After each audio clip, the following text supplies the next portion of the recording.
देशाचे नेते म्हणवणारे आदरणीय शरद पवार यांनी एकदाच करून दाखवलं आणि अजित पवारांच्या राष्ट्रवादीचे नेते असणारे चारही चौकडी यांना मात्र सगळ्यात मोठा धक्का देण्यात पुन्हा शरद पवार यांना मोठं यश आलंय.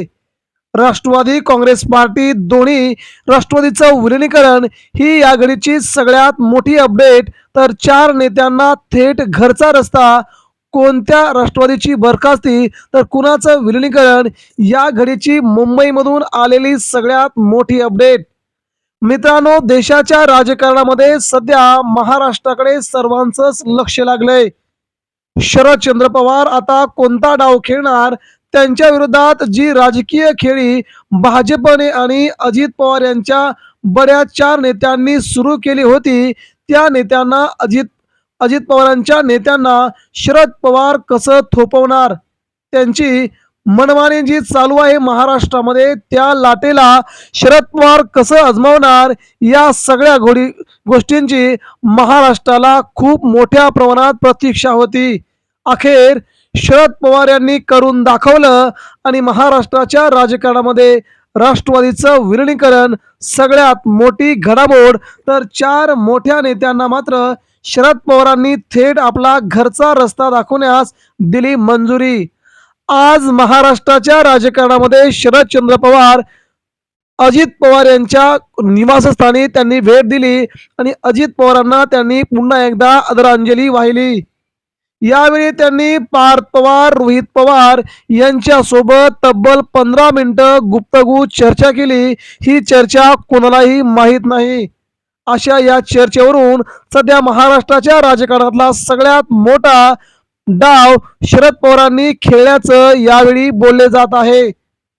राष्ट्रवादी काँग्रेस पार्टीचं विलिनीकरण करत असताना राष्ट्रवादीचा अध्यक्ष कोण होणार आणि राष्ट्रवादीतील कोणत्या बड्या नेत्यांना अजित पवार त्या नेत्यांची नावं घेत नव्हते, परंतु ज्यांच्यापासून त्रास होता त्या नेत्यांची नावं मात्र आता शरद पवारांना देखील माहीत पडलेत.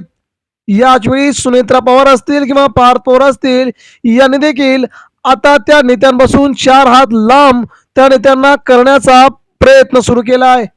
महाराष्ट्राचं राजकारण तसं पाहायला गेलं तर यशवंतराव चव्हाण, वसंतराव नाईक यांच्यापासून सुरू आलेला संस्कारी महाराष्ट्र आज मात्र भारतीय जनता पार्टीने महाराष्ट्राचं राजकारणाचं 3-13 केल्याचा आरोप थेट उद्धव ठाकरेंच्या शिवसेनेचे नेते असणारे संजय राऊत यांनी केला आहे.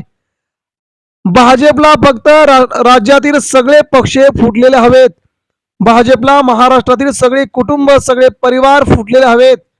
ठाकरेंचा परिवार फोडला, तिकडे शरद पवारांचा परिवार फोडला, तिकडे मुंडेंचा परिवार फोडला.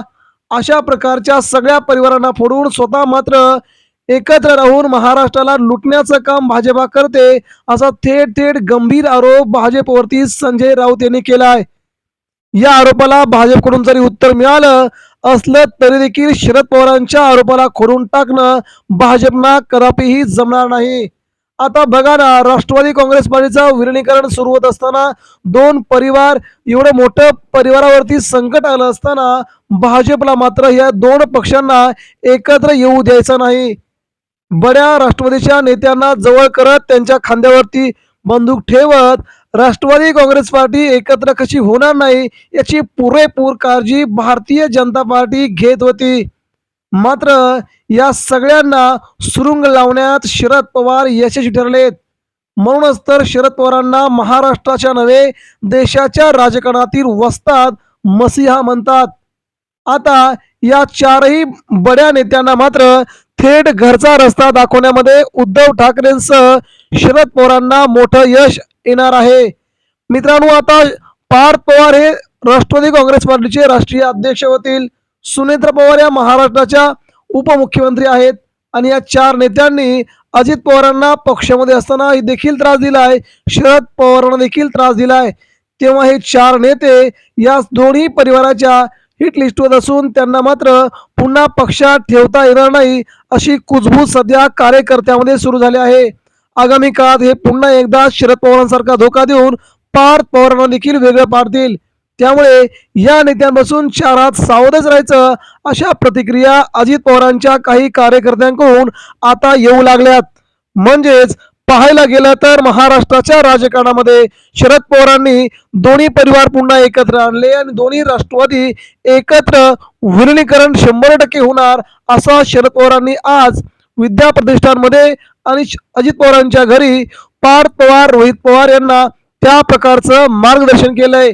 9 तारखेला रोहित पवार सगळ्यात मोठा खुलासा करणार आहेत. त्याबद्दल देखील शरद पवारांची त्यांची चर्चा झालेली दिसते. म्हणूनच महाराष्ट्राच्या राजकारणामध्ये सध्याची घडामोड म्हणजे या चारही नेत्यांना शरद पवार आणि भाजपला देखील शरद पवार पुरून उरलेत ही या घडीची सगळ्यात मोठी बाब आहे आणि दोन्ही राष्ट्रवादीचं विलीनीकरण 100% होणार.